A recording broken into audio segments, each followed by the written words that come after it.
And I think it's important that people understand the roles of everybody on set, no matter who you are. This is the Cinematography for Actors podcast. More than a podcast, Cinematography for Actors is a vibrant community devoted to bridging the gap between talent and crew. Each week, our show offers transparent, insightful conversations with industry leaders. We unveil the magic behind the scenes, from candid discussions about unique filmmaking processes to in-depth technical exploration. Join us in unraveling the intricacies of filmmaking, one episode at a time. It's more than just cameras and lenses. We aim to inspire, educate, and empower as we peel back the curtain on the art of effective storytelling.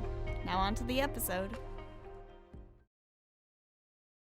Hi everyone, this is Cinematography for Actors podcast. I'm your host, Haley Royal. I'm joined here by, introduce yourself, Jack. Whoa, that's me, the other hey. My name is Jack Gibson, and I am so happy to be here, part of the podcast. But it's not just us two. We are here with the incredible, the unforgettable, the iconic Yaroslav Altunin.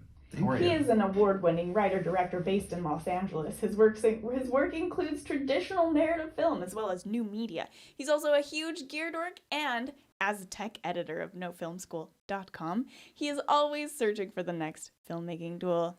I know that Jack tried to say hello to you and you tried to start talking, but I wasn't ready, so hi, it's your turn now. Sorry, you said there were no rules, so I just kind of jumped in whenever I wanted. Yeah, no, that's why I jumped in. No rules. Yaro, I know that you want to talk about the relationship between actors and the camera and how they interact in a space. Well, when you all started Cinematography for Actors, I was like, that is so cool. Like, I don't think I've ever seen this movement to get people more educated in something that doesn't feel like their thing. Like nobody goes to theater school and is like, cool, this is a 50 millimeter lens. Like, what? Yeah. It feels very much like not your job. And you can get pretty far without it being your job. I have a bad joke about not my job. Okay. How many grips does it take to change a light bulb? Not my department. I told you that joke. You did right? tell me that joke. I should have just let you say it. Listen. I've got a perfection complex. What I'm going to do is re-edit this. So that you ask a question, no, wait, I say, Yaro, I have heard at the least other enough day time to be like, I don't know ready? and then you can answer it. Yaro, the other day you told us this great joke about, I think it was about grips. Yeah. What, how many grips does it take to change a light bulb? How many? Not my department. You know what? Keep both in. It's going to be funny. Keep both in. See, I grew up in the indie world. Like I did film in Seattle, did film in Arizona before moving here, and I actively chose not to go to film school because I had the opportunity. I was like, do I go to LA in 2004 and go to film school, or do I not? Do I go get a traditional degree? And I forget what my thought process at the time was specifically, but I had this urge to just go get a traditional degree. Maybe it was fear, maybe it was anxiety, or Our parents telling us that you have to get a traditional degree to amount to anything. Well, my parents are both artists. They didn't tell you that? Yeah. Well, as lovely as my parents are, they we're not from here. We, they're originally from St. Petersburg, Russia, and when we came here, they had their own journey to kind of assimilate to, be Americans. And so when it came to college, they went to conservatory school. My mom's been dancing since she was 6. Right. What does she know about going to UCLA? You know what I mean? Nothing. A bachelor's? Yeah, a bachelor's degree. She has 2 master's degrees from a conservatory overseas, and it's the approach to education there is just different. Not worse, not better, but just different. It's so much more specialized. Specifically for the arts, yeah. And so when I was going to, and they supported my idea to go to film school, but I understood that it was focus on one thing or get a broader education. And I chose to get a broader education. I went and studied English lit. And I was poetry and King Arthur and I even studied American colonial literature, which is dry. My roommate started that class yesterday at UCLA. Do they drop it? No, she's stoked. Really? She's so excited. Anyways, back to the so to the original topic at hand.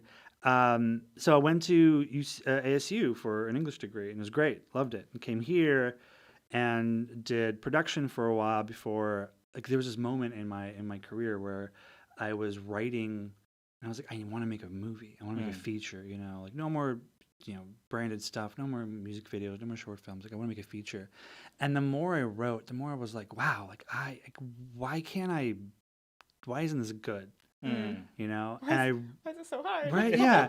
And I realized that as much as I knew about production and directing, the writing was just my Achilles heel. And then I went to school for screenwriting, and now completely don't do production anymore. And I only write and occasionally direct. And so I grew up in this weird indie mindset world where it was like, we have 5 people. One of them can hold a camera, can compose really well. One of them can tell people what to do, and there's 2 actors. Done. And that's all we need. Yeah, that's where I cut my teeth. And so when I get onto set on these bigger productions, it's refreshing to be like, I can rely on those people to do their job. Yeah. But also it's like, hey, I need this thing done. They're like, cool. Well, we're waiting on the union guy or whatever. And I get it, there's a place for that, and there's a reason for that. And maybe it's just me coming to this world being like, this is wrong, where clearly I'm in the wrong. But I think it's important that people understand the roles of everybody on set, no matter who you are, because I grew up in production. And knowing, and as an editor, I edited for 15 years. It was mostly live action stage stuff. And so when I write, I can cut it in my head as I'm writing. Right. Or I'm blocking the scene out in my head in that location as I'm writing it. And you can see how it's going to look at the end. Yeah. Yeah. And even when I'm shooting stuff, because of all this, I used to film live production, dance, ballet, because I was brought up in that world. Brought up by a dancer. Yeah, and so for 15 years, I would do 5 productions a year, and that's a 2-hour show, and I would have to cut that doing multicam. And so after 15 years of that, getting on set and you're shooting, you're like, cool, this is how I'm going to cut it, which is nice because then you can be like, okay, I don't need this. Let's cut here, reframe, relight, and then shoot the rest of it from this angle because I know I'm never going to use that. Right. If we're on set and we do something and we see that someone is irritated because there's a technical thing that we didn't understand to be able to execute properly for them, that's what starts taking me out of what I'm doing. And I get into my head being like, oh no, am I doing it wrong? Am I a bad actor? If they can say, hey, we moved to, the frame is tighter now. Can you please do this slower? I don't think I'm in trouble because I did it too fast. Right. I know why and I understand why, and that keeps me in my character. Yeah. Learning the language on set, just a little bit of everyone's department is, I think, really helpful just to because people they're busy and they're worried and, frequently behind time, the schedule or over budget, and it's everyone can do a little bit of something to help everyone else, even if it's just basic understanding. The one thing I really like about a role, when someone plays a role really well, is that it feels lived in. Haley, you said oh, I don't know if I did something wrong. People are mad at me. That induces anxiety. Yeah. And guess what that does? It pulls you out of that moment or out of that lived in feeling. And then, you have to work to kind of bring everybody back to center. Back to being lived in. There's not always time for that either. Yeah. To bring everyone back to center. Definitely. So what about actors in the camera and how they interact? So we were talking about what is a professional tool? And my friend, who and I are still hopefully friends. Not after this. Now he's We're about to drag this. He worked in live theater and broadcast, so he knew the difference between a professional tool and why it was a professional tool, quote unquote, I'm using air quotes, and something that was a consumer or prosumer tool that just had professional features, like the new iPhone 15, for example. Right. Like as much as you want to talk about it being a professional tool, having USB-C, ProRes, log, blah, blah, blah, 4K 60, it's still a consumer device. Like it's never going to be a professional tool. You could use it as a professional tool. Anyways, I'm digressing. Okay. So we're talking about the difference between like a professional tool and something that's not. And his thing was like being, in this world where a professional tool saves me time and money to the extent that like I need something I can rely on, and that costs $50,000. That is the Arri Alexa 35.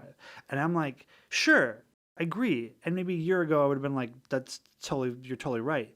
But I think this year specifically, 2023, has been so game-changing for technology that the line between what a professional tool is, quote unquote, and a prosumer/consumer tool is blurred, dwindling. Yeah, big time. And specifically having the FX3 being used on the creator, people are seeing footage and they've seen previews and they're like, oh, it sucks, Sony's science is bad. People are like, this is amazing, this is brilliant. Like, and then somebody else posted an image of an iPhone 15 Pro Max right next to the same photo or video still of A7S III or something, and people were like, oh, shot A is iPhone, shot B is Sony, and then just went like, people were just all over the place.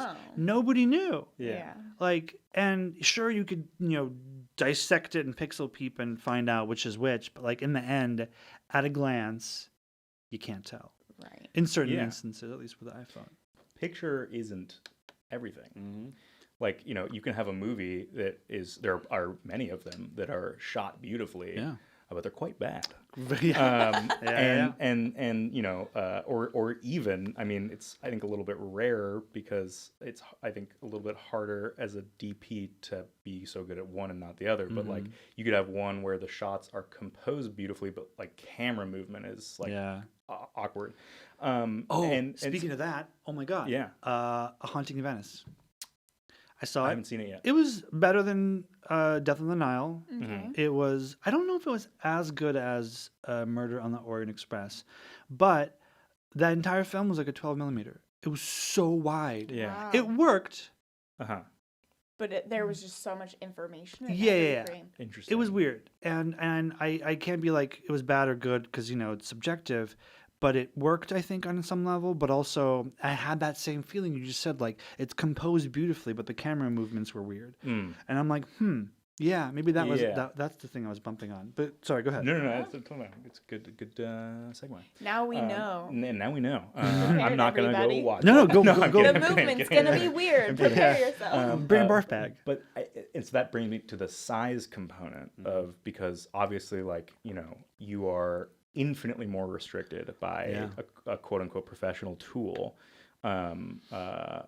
like, a Venice 2 or an Alexa 35, in terms of what you can do and where you can go. And that's so often why, I mean, there are many reasons to use a set and a sound stage. But one of them is that you can just have no walls on one side so that you can fit a whole camera department. You can cut a hole out of anything. Right. That is very true. To put the camera wherever.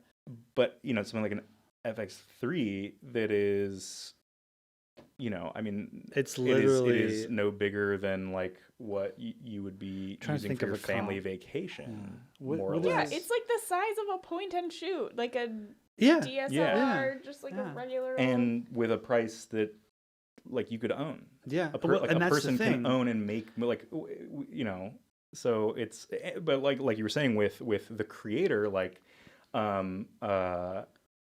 you could be in a bathroom so much more easily than if you were shooting on like a big quote unquote proper cinema camera. I think there's a couple of pros, value propositions to having something that's small, that's affordable. Because you rent a Arri Alexa 35 or a Sony Venice for a couple $100 a day. The cost of the FX3 is like a week or two of just the body of of an Alexa or Sony. And so, I think I heard that Gareth Edwards bought the FX3 for the most part. They just used it and like boom, that's it. Your value is increasing exponentially the more you shoot on it. Also, like you need specialty tripods, specialty sticks for a large cinema camera. You can buy a $40 tripod for that FX3. Yeah, you can. Yeah. You can have 1,000 of them. It's not going to hurt you at all. And the purpose, from everything that I've kind of heard from that film, from his interviews, is it was all about keeping things small. The crew small, the footprint small. Everything was quick. Shoot fast, shoot dirty, but like utilize your environment more so than building it on your own. And in the end, there was a moment where he said, Gareth Edwards said, "Oh yeah, we had like a 5-person crew on a beach shooting like people running and like you can see in the distance the final shots of the movie, like there's open like restaurants and bars down the beach, Wow. And it's just how they utilized the form factor, the small footprint to like." Feel a bit more improvisational, which gets me to Monsters. Let's talk about Monsters. Monsters was Gareth Edwards' first film that he pitched, and I think the story goes is that he got $100,000 to shoot it, and then I think he got finishing funds from Miramax. So it was a $500,000 film in the end.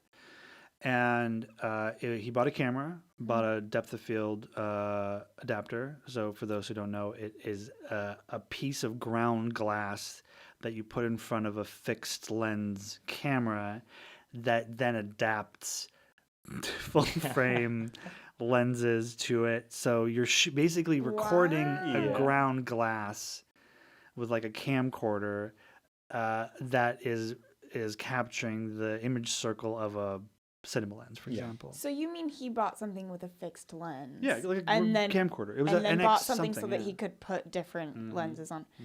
That's wild. That was how we did it back in 2005. Wow. That's how I think Monsters was 2009, but that's how I did my first short. We had a camcorder and one of the first like prototype depth of field adapters, and we had the thing is it has to be like a funky weird thing. It has to have a prism because the image comes in upside down, and so we actually had to flip the monitor upside down. But it was a CRT monitor, so it would go all like green. It was a fun shoot. And so, anyways, Gareth Edwards shot Monsters on this setup. It was him on camera, a sound guy, a fixer, and 2 actors in Mexico. They would get in this little bus, drive around, jump out, and shoot. And they would shoot off an outline. The whole thing is improv. Oh my gosh. And so when you watch it, you're like, it feels funny. And when you realize it's improv, you're like, oh, it's just, it feels a bit more lived in. Right. Professional tool does not a professional project make. There are like professionals can use a lot of tools to make things work. Oftentimes people who make movies because they want to make movies.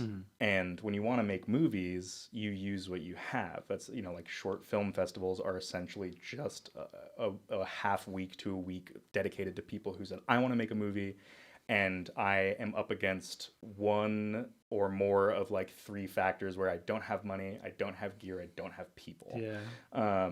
And so pick 2. Yeah, exactly. Yeah, seriously. Yeah. So like, yeah, it's kind of it is funny to pull rank on that kind of thing when like Gareth Edwards a shining example of using tools that some people might not consider professional to make to tell a story and do it well. Yeah, and we can talk about Tangerine that was shot on an iPhone. You have Unsane also on an iPhone. You have all these other kind of projects that were shot on consumer or prosumer gear, but I think in this instance it is actually a professional tool. It's just now things are getting so affordable, and so I think varied in feature set and form factor that it's going to change the way we make movies. And I think seeing trailers for The Creator, and I'm going to see it in a couple of days, I'm seeing a lot more money on screen than what like hypothetically or theoretically should be on screen, right? Yeah. You know, like it feels like there should be like less with what they shot. Oh, 5 people on a beach. What looks like a lot. Looks like a whole crew was there. You know, and granted there was, but you know, I think in the differences between what was there and what should have been there traditionally, vastly different. Yeah. But you know, thinking about that, like that kind of, you know, loosey goosey, you know, let's jump in a van, drive around Mexico, and jump out in improv, you know. And if for those who haven't seen Monsters, I think it's one of the best final lines of dialogue in any movie I've ever seen. Okay, we are stoked to shout out our audio sponsor, Deity Microphones. Their S-Mic 2 Pro shotgun mics have impeccable sound clarity, directionality, headphone monitoring, and a user-friendly design. And we're proud to launch our studio with them. Our goal is to bring you educational gems every episode, and with these mics, you can listen to the best quality audio possible wherever you are. To learn more about using Deity mics for your own podcasting, voiceover, or filming needs, go to deitymic.com. For you, Haley, when you are on set, you know, having experienced something with like a tiny camera where you have all this freedom to play, and then someone telling you, be like, you have 2 inches on each side of your head, like, you know, I want to know more about your experience because I think that's important for actors to be, you know, lived in and having room and comfort to play the role better. Because in the end, it doesn't matter what camera you use. Right. It only matters how good the person on the other end performs. Right. So say more. So exactly the feelings that you're explaining, we think probably Daniel Day-Lewis had. A feeling like, how am I supposed to embody a character and live in this space when there are 30 PAs running around? I'm being told not to trip on the thing in front of me. I'm being told I have this many inches this way and this way. And, oh, can I move a little bit slower because we're on what are you talking about? Initially, you know, it's the whole reason that I needed cinematography for actors, because Can I stop you for 1 second? I'm so sorry. You said, because we're on, what are you talking about? I feel like we need to create a lens line where it's like, the what are you talking about focal length? It's the what are you talking about? The long boy focal length. 45 is comfortable. I've heard of a 45 before, but now you're getting a number that I don't know. What are you talking about? What are you talking about? It's a what are you talking about? Yeah, it's the exact thing, is without understanding what the stuff is around me and why it's there and what it's doing, I cannot block it out. It's imposing. And maybe that's me having come from theater and having come from, the lights are so bright, I can't see a fucking thing. I'm just here living on the stage, and it doesn't matter if I move quicker for this scene than I did last night. It's all continuous. Right. Everything's in focus. Everything's in focus. If they have their glasses with them. Thank you very much. Yeah, but it's that exact thing. It's when there's so much stuff around me, personally, if I don't know why it's there or what it's doing, I start thinking about that instead of me.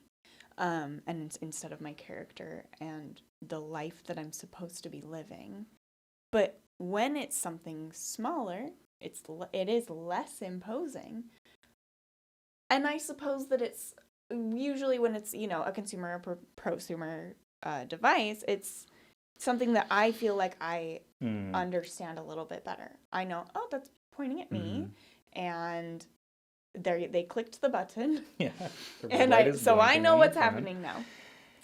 But if it's something bigger and it doesn't even look, there was a time when I didn't even know what a camera looked like, because they don't look like cameras. They are weird boxes, and they have stuff on them and cable. Like, it could have been anything for all I knew. And then they're saying, this is the camera, look down here, look. And I'm like, what are you talking about? What are you talking about? That's not a camera. It looks like some sort of Hellraiser device, like staring into your soul. And it is. So intimidating. It is. Well, I think a lot of people think, like, since I am the focus of this, they have to completely accommodate me. But I would say that, you know, you are there to play a part within the bounds of how it needs to be played, because the director and the DP have had a conversation about camera movement, about, you know, if they're going to do a zoom, and like that's to think that like, oh, I don't want to think about that stuff because it's going to get in my way. It's like, we're not just filming you in a room doing something. This is like you having this realization, and so we're going to have the camera on a dolly, and it's, or, you know, whatever, and it's doing a specific move, like knowing what that move is. You could either just choreo that until everyone's tired and you've wasted 20 minutes, or you could, you know, have at least decent understanding of terminology or what they're trying to capture, and then work with that, because it's not an option. Yeah, it takes a village. Yeah, and I think that mindset is of some actors, I would say specifically younger actors, or like newer people who've maybe just graduated film school or something like that, is a really unfortunate result of the gap that we're trying to bridge here between talent and crew, because you get onto set and it's just this complete, it's this weird split that of not my department. Of not my department all the way across. And so if you're not asked to understand those things on set, you haven't been asked to understand them in school. In most you know, conservatory situations, then the crew believes that you maybe know it or are choosing not to understand those things and are choosing to be a jerk, and then the gap just gets wider and wider. Yeah, and there's so many straw, as there are with many things, but there's so many straw men in terms of like, you know, I always hear people say, oh no, I saw someone try and ask a question of a grip once, or of a gaffer once, and they like lost it, and I'm like, okay, well, I like think about the surrounding circumstances, because the story there is not, don't ask grips, gaffers, best boys questions because they don't want to take the time to tell you. It's like, don't ask someone who is visibly stressed in the moment something that might have a more nuanced expression. But I having been one of those people, would love to explain, if I have the time, would love to explain, but not while you're rigging out the whole, you know, light stuff. Yeah, I'm thinking of theater terms, not film terms. Like you're rigging out all the whole fly system. I'm like, not when you're on the lines. Yeah, exactly. Not when you're backstage on the lines. Not when you're in the wings. Right. Ooh. But yeah, so the wings on the lines, dropping the sandbags. Because that is the other big, I think, misconception that people always are like, well, I don't want to learn more because like, who's gonna teach me cinematography for actors? Because we're on set and like, you know, we have, you know, time and money, whatever. I'm like, have you ever been on set? There's a lot of, even when you're pushing hard, there's a lot of downtime. There's a lot of time ultimately where things aren't moving 100 miles an hour, and people want to work together. It's not fun to show up to a set and not engage with people. And I think that, I mean, that'll get progressively more and more fun as like people are more versed, and actors are more versed, and crew are more versed in bridging that gap, which is what we're trying to do. So I as much as I came here to chat with you two and make jokes about everything, oysters and the restaurant industry, I kind of want to learn more about, or I guess know more about, you know, Haley, specifically from you, what was your biggest like aha moment when you started learning all these things and coming from theater, coming from the stage, which is where I also came from way back when. And then coming from film, or getting into film, but like not really understanding what's happening behind the camera so much. What's the biggest thing, most shocking thing, most, I want to say impressive, but that's not the word, valuable thing you've picked up? One of the first times I was working, I had a scene where I was supposed to be eating something.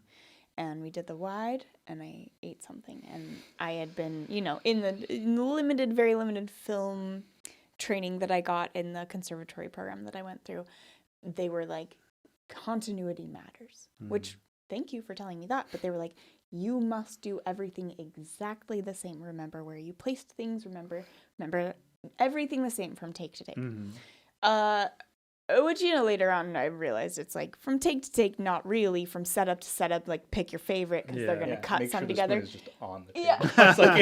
It's like, yes, continuity, yes, matters, but it like okay, play in the space a little bit. But then they switched to a tighter frame, and I did everything the same. And I was working so hard to do everything the same and perfect. And they kept asking, can you eat that a little slower? I need you to move slower when you're eating. And I was just breaking down inside because I was like, but I did it this way in the wide. It's going to look bad. I was like, it's going to make me look like I'm a bad actor because they don't know what they're talking about, because I was eating so much faster in the first one that we did. I didn't understand at all that when the focal length changes, my movement has to change. It speeds up, it slows down. I have more room to play in, I have less room to play in. And not just that, it can look the same. If I slow down and they're on a focal length that makes it look the same speed, like I have to trust them and what they're telling me, but I had absolutely no context for that. And I think learning that from Indiana, actually, when we start, it's been this long of me being like, okay, I'll go slower, but it's going to look really bad. Her telling me, oh, no, you have to slow down because it just looks faster when it's tighter. I don't know why it took so long for me to understand that, but it did until she told me exactly what and exactly why. And now I can do that without worrying. And I think a big aha moment also was the idea of prop placement. Where you set a prop in one frame, first of all, you should be thinking about, is this prop going to block my scene partner's coverage later or my coverage later? And also, if you put it down from setup to setup, it doesn't necessarily have to be in the same place. They're going to put it in a place that looks like the same place. Movie magic. Instead of magic just an real. actor who's so worried about doing continuity well and being like, that's not where it was. I'm sorry, but like, I know I put it right here. And they're like, it doesn't matter. It doesn't matter. And you're like, okay, well, I'm making trash then because it's not going to look good. Like these things, once you understand them, you can throw them away and just play. We have some exciting news. CFA has teamed up with We Make Movies to get you a discount on production management services, including access to comprehensive production insurance and workers' comp for your next shoot. Visit wemakemovies.org/insurance and use code CFA23 on your intake form for 10% off your quote. I like breaking rules, especially after you've learned like why, because it allows you to be a lot more creative. Like when you break rules without knowing them, you're like, fuck it, I'm gonna I can't think of anything right now, but like I'm gonna just do things unorthodox in an unorthodox way, and you watch it back, you're like, that's weird. That's because you have no context for where that rule began, or why you're breaking. There has to be intention as well. So well, and I think people are so ready to accept the crossover in other parts of the industry. So like a writer director, you have all these interesting revelations, and I want to ask you about some that you had in a second, but of like, if you start off as a writer, you're writing screenplays, and maybe you already are thinking kind of directorially, but once you start directing, maybe you start thinking about like, oh, well, that scene, would be either too complicated or like, I'm not going to write it this way because I know directing wise it would be clunky. And it's to me no different than like, some people can get bogged down in that, but as a writer director, do you find that like you're completely unable to hold the knowledge of one job in your head while doing another, in the way that some people or some actors worry that like if they know how a cinematographer or even just like the cam op is approaching a scene, they won't be able to do their their job. What's interesting is I think having written, directed, and been a DP, not extensively, but just enough to understand where I'm coming from or where the craft is coming from. I want to say that a lot of it is very much the same. Yeah. At the very fundamental level, it's about telling a story. How we tell the story using that medium, or whichever medium you use, is different. But the intention is the same. Man, the one thing that really bummed me out during a project I did in New York was we had a member of our crew that was unable to understand what an indie project needed to do. We were like just scraping by, calling in favors, and they joined us for the project, and they did a good job. And yet, every step of the way, because it wasn't up to a certain standard that they were educated in, we got called out, and this was during a moment where we were trying to problem solve every day. Right. Yeah. And we were stressed and full of anxiety, like, is this going to be good? And there was so much kind of energy put in. Everybody was great. Everybody showed up, delivered, and just killed it. Yeah. Save for this one person. In the end, it brought down morale. Yeah. Having to constantly deal with, oh, well, I'm sorry I can't get you, this specific tool in this specific day every single day. Like, we don't have 5 PAs. We don't have, like, our UPM is barely functioning as a UPM because they're doing a gazillion other things. Like, and so I feel like if there was an understanding of other people's roles in the grand scheme of that project, if that person understood what the producer was doing, what the actor was doing, what the director was doing, because they had, I don't want to rat them out, but you know what? No, I'll vague around it. Okay. I'll vague around it. I think they would have been like, hey, I understand. I understand. When you're doing an indie thing, you just have to rough it. Yeah. We can't give you network TV series level, performance all the time. Right. We'll try, but we just won't be able to. Yeah. Cinematography for actors it's about bridging the gap. It's not just for actors or for cinematographers. It does encompass everything. But briefly touching back on where we started with actors, that same understanding gets rid of the equivalent of that prose of understanding how the environment is working around you, what the camera is doing, so that you can cut off some of the fat of work of like clashing and instead just working with them to develop the same thing you're already trying to do. Yeah. There's also something to say about, when you understand a tool, like for example, you go on set and you've never seen an Alexa and you're like, a cinema camera. It's scary, it's intimidating, it's cool, you want to gawk at it, but like knowing and understanding it and kind of be like, oh, okay, cool, it can shoot this, it can do that, it can unlock a license to do anamorphic whatever, right? You show up on set and you're like, cool, that's a tool, I know what it is, I know how to use it. I want to use it or I don't want to use it in the future, whatever. It changes your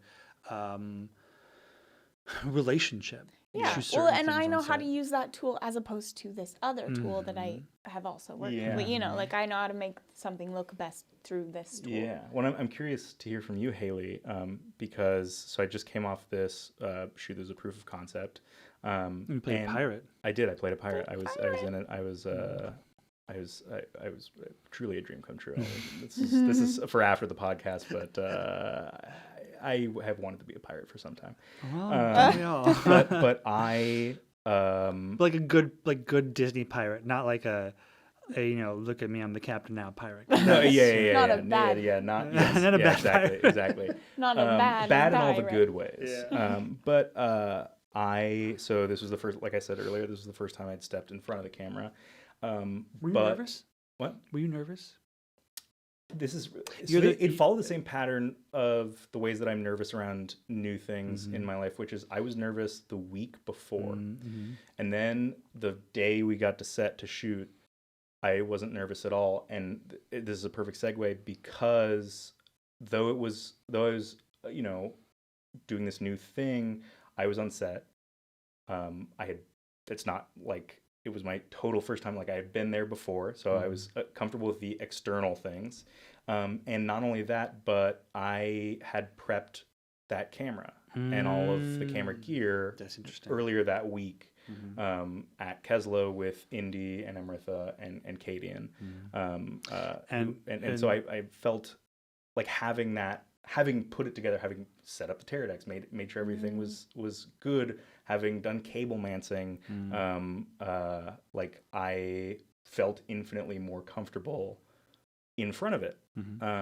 And so I would love to hear like, because obviously this was just my first foray on the flip side of being like, of having had the going the other direction of being an actor and then learning how to use the tools. Like, I mean, obviously it had a positive effect. Otherwise, I don't think you'd be at cinematography. But if you could articulate that more than I can, would be interested to hear about like the freedom that you felt on set after learning those things. I think the way that you just described your feeling is actually perfect. I would love the opportunity. I mean, I kind of get it with cinematography for actors when we're shooting like courses, right? Yeah. Because Indy and I go pick up the stuff and put it in our cars and drive it to the place and set it all up. And that I do, it feels the stakes somehow are, I wouldn't say that they're lowered, but they're made much less terrifying. You know, I can touch the stuff and know that it's not scary. Right. And then I can do whatever I want. You know, it's being able to have that kind of ownership over it, I think is great. And I think over time for me will, you know, translate into not needing to have that kind of ownership over it. I will be able to just kind of step in front of it and be like, no, I've seen one of those before, you know, and be like, I can do it, you know. But I think, that it's cool to hear you say that like you set it up. And so even though it was your first time in front of it, you felt like you had been there before. It's like tackling, or like not tackling, domesticating, like like tackling a beast or something, or you befriend breaking it. in. That's the one. Like you're breaking in a horse or something. I completely agree. And it's fake. It's movie magic. You know, there are plenty of sets that I've been on that like it does not look real in person. You would never in 1,000 years think it looks real in person, and then you see it on a monitor and you're like, holy shit! God. You walk That's in, insane. And they're like fake bricks and like styrofoam bullshit. All the plants are are on apple boxes. And you're like, what am I? What is going on? And you see on camera, you're like, whoa. Yeah. Scary. That's real. But so, being comfortable with that and learning that and feeling comfortable in that space because you're familiar with it. Like you said, I think it's really great. Like the entrance seems a little bit like a lot maybe in terms of developing that ownership. But once you have it, like, you're right. I don't feel the need now to like, if I'm going to act again, to have to prep that camera to feel comfortable with it. So I mean, I think just like having that comfortability allows everybody to sit in their jobs in a much more believable and a much more lived-in way. And it doesn't mean that you have to be the type of actor who is then like, oh, but wouldn't you want to shoot it this way? You're not trying to do that. Actually, please don't. You're not coming in. You're not learning the stuff so you can come in and like fix what everyone else doesn't know. Right. It's like you said, cinematography for actors is an anesthetic to all the stuff around you that may serve as a distraction if you don't know what it does or why it's there. And also, you're going to learn how to make your performance read a little better. And unfortunately, this is where we have to wrap up because I think we've been in here for 2 hours. It's been a very long. We've been in here for a long time. We're going to either lose a lot of this or we're going to have 2 episodes. I hope it's a 2 episode. It lined up really perfectly that the 2 people hosting the podcast are the 2 people who have the least attention span. Well, I was gonna say more like time management, more like interest mitigation in terms of like we can't talk about this, even though it's interesting because I we're know. long. I mean, we talked about fucking oysters for like 15 minutes. Keep the oyster part in, yeah. But it's all. I love a good tangent. But you know what? You know what? All that stuff makes you feel more comfortable. It leads to a does, better yeah. product. Just like Cinematography learning for actors. the things around you on set that are jobs that are not yours. Again, It's all valid information. it is. Well, it is. the reason why I wanted to, I'll end with this. The reason why I want to talk about this is because I'm seeing, this year alone, I've seen just a huge leap in quality for quote unquote prosumer technology. Fuck that. This is professional shit. Yeah. Right? Like, Yeah. sure, it might not be able to do like 16-bit, whatever linear nonsense, God, I sound like an idiot. It might not have the feature set or the toolkit that you get with Harry or even like high-end red stuff or even Panavision. Yeah.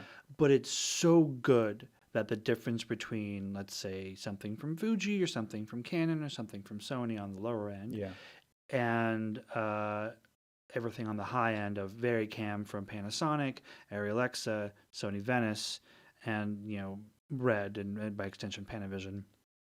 The difference is negligible. Sure, a bigger camera is going to have better ergonomics for a studio setting. Sure, you have SDI out on most cameras on that end that you don't have on the lower end. Yeah. You can work around it. Yeah. And I think the versatility we're going to see in film, and especially in indie film, especially because the strikes are going to create this weird landscape for independent film. Yeah.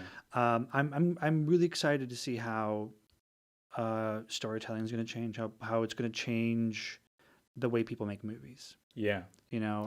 I'm excited. Yaroslav Altunin. How Yes. can Altunin? Yeah, Altunin. How can people find you? They can find me on Instagram at iyaro87, like iPod, but iyaro, 1 R, 1 O, no W. Someone stole iyaro because that's my gamer tag. It's been my gamer tag for like 10 years. Add him. Yeah, add me on PS5 Oof, that's tough. or Xbox. He has both. Or Steam. I don't know, man.